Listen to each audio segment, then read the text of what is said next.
Welcome to mini foods Jaisingh. எல்லோருக்கும் வணக்கம். இன்னைக்கு ரொம்ப சுவையான ஹெல்த்தியான பாரம்பரியமான ஒரு ரெசிபி. நம்ம வீட்டில் இருக்கிற பொருட்களை யூஸ் பண்ணியே சிம்பிளாக எப்படி செய்யலாம் அப்படின்னு தாங்க பார்க்க போகிறோம்.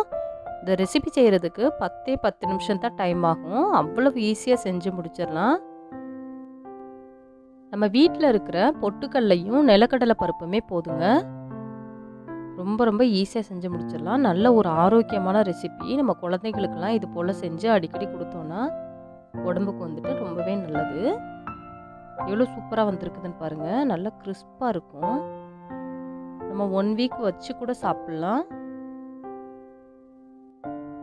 வீடியோக்குள்ளே போகிறதுக்கு முன்னாடி இது வரைக்கும் நம்ம mini foods Jaisingh channel subscribe பண்ணாதவங்க சப்ஸ்கிரைப் பண்ணி வச்சுக்கோங்க. அப்படியே பக்கத்தில் இருக்கிற பெல் ஐக்கானையும் ப்ரெஸ் பண்ணி வச்சுக்கோங்க. அதுக்கு மேலே இருக்கிற ஆளுங்கிற பெல் ஐக்கானையும் ப்ரெஸ் பண்ணி வச்சுக்கோங்க. அப்போ தான் நான் போடுற எல்லா வீடியோஸோட நோட்டிஃபிகேஷனும் உங்களுக்கு வந்து சேரும். இன்றைக்கி 1/2 கப் அளவுக்கு நிலக்கடலை எடுத்துருக்குறேன்.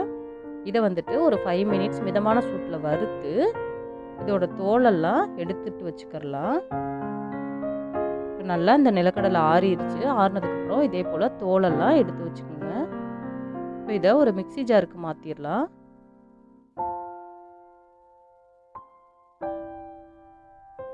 இப்போ 1/2 கப் அளவுக்கு நிலக்கடலைக்கு 1/2 கப் அளவுக்கு பொட்டுக்கடலை சேர்த்துக்கலாம். ரெண்டும் சம அளவு இருக்கிற மாதிரி பார்த்துக்கோங்க.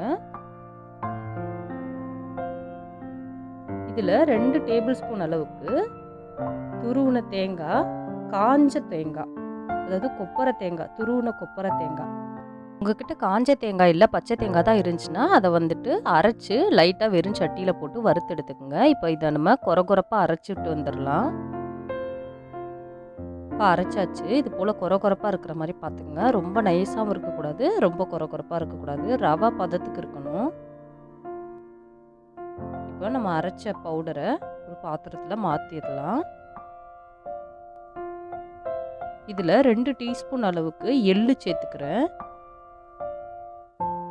கொஞ்சமாக கருவேப்பிலை சின்னதாக நறுக்குனது, 1 கப் அளவுக்கு அரிசி மாவு சேர்த்துக்கிடுவோம். இடியாப்ப மாவு இல்லை நார்மல் அரிசி மாவு எது வேணாலும் சேர்த்துக்கலாம். 1 டீஸ்பூன் அளவுக்கு ஜீரகம் சேர்த்துக்கலாம். 1/4 ஸ்பூன் அளவுக்கு பெருங்காயத்தூள் சேர்த்துக்கிடுவோம். தேவையான அளவு உப்பு சேர்த்துக்கலாம். 1 ஸ்பூன் அளவுக்கு சில்லி பவுடர், நீங்கள் காரத்துக்கு ஏற்றது போல் சேர்த்துக்கோங்க.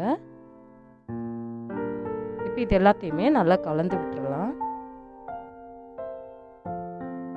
நம்ம சேர்த்துருக்கிற உப்பு மிளகாத்தூளெல்லாம் எல்லா பக்கமுமே ஈவனாக பரவுற மாதிரி இது போல் மெதுவாக கலந்து விட்டுக்குங்க. உங்களுக்கு இதில் ஓமம் போடுறதுக்கு பிடிச்சதுன்னா ஓமம் சேர்த்துக்கலாம். ஓமம் சேர்த்தாலும் அதோட வாசனை வந்துட்டு நல்லா இருக்கும். ஒரு 1/4 ஸ்பூன் அளவுக்கு ஓமம் சேர்த்துக்கலாம். இப்போ நல்லா கலந்தாச்சு. இதில் 2 டேபிள் ஸ்பூன் அளவுக்கு நல்லா சூடு பண்ண எண்ணெயை இதில் ஊற்றிக்கிடுவோம். இதை நல்லா ஒரு கரண்டி வச்சு இந்த எண்ணெய் சூடு போகிற வரைக்கும் நல்லா கலந்து விட்டுருங்க. இதே போல் நம்ம எண்ணெய் சூடு பண்ணி ஊற்றுறதுனால அந்த ஸ்நாக் வந்துட்டு நமக்கு நல்ல கிறிஸ்பாக கிடைக்கும். திருப்ப கையால் இது போல் இந்த ஆயில் வந்துட்டு எல்லா பக்கம் படுற போல் மசிச்சு விட்டுக்கோங்க.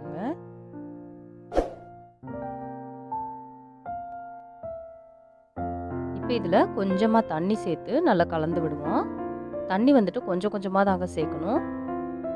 கொஞ்சமாக சேர்த்து சப்பாத்தி மாவு பதம் வர்ற அளவுக்கு நல்லா பிசைஞ்சு எடுத்துக்கோங்க. இது வந்துட்டு தண்ணி ரொம்ப இழுக்காது, அதனால தண்ணி ஊற்றும் பொழுது கொஞ்சம் பார்த்து கலந்துக்குங்க.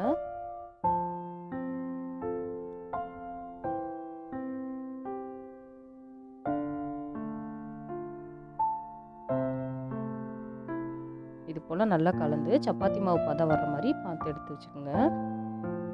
இந்த அளவு பதம் வந்தால் போதும். இப்போ நம்ம 2 கையிலையுமே ஆயில் அப்ளை பண்ணிவிட்டு ஒரு சின்ன உருண்டையாக எடுத்துக்கிடுவோம்.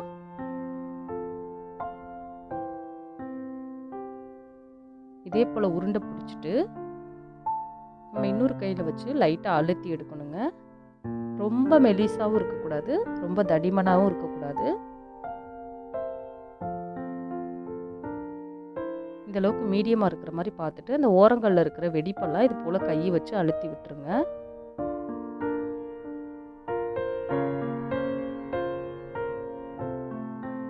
இதே போல் நம்ம எல்லாத்தையுமே ரெடி பண்ணி வச்சுக்கிடுவோம். மொத்தமாக வேணும்னாலும் நம்ம ரெடி பண்ணி வச்சுக்கலாம், இல்லாட்டினா நம்ம எண்ணெயில் போட போட கொஞ்சம் கொஞ்சமாக கூட ரெடி பண்ணி வச்சுக்கலாங்க. இதே போல் ஈவனாக வர்ற மாதிரி பார்த்து எடுத்து வச்சுக்கோங்க. இப்போ ஒரு பாத்திரத்தில் எண்ணெய் வச்சு சூடானதுக்கப்புறமா அடுப்பை மீடியம் ஃப்ளேமில் வச்சுட்டு நம்ம ரெடி பண்ணி வச்சுருக்கிறத கொஞ்சம் கொஞ்சமாக போட்டு எடுத்துக்கணும். இது வேகிறதுக்கு ரொம்பலாம் டைம் எடுத்துக்கிறாது, சீக்கிரமாகவே வெந்துருங்க. ஒரு 2 நிமிஷம் வெந்ததுக்கப்புறமா நம்ம மறுபக்கம் திருப்பி விட்டுக்கிறலாம்.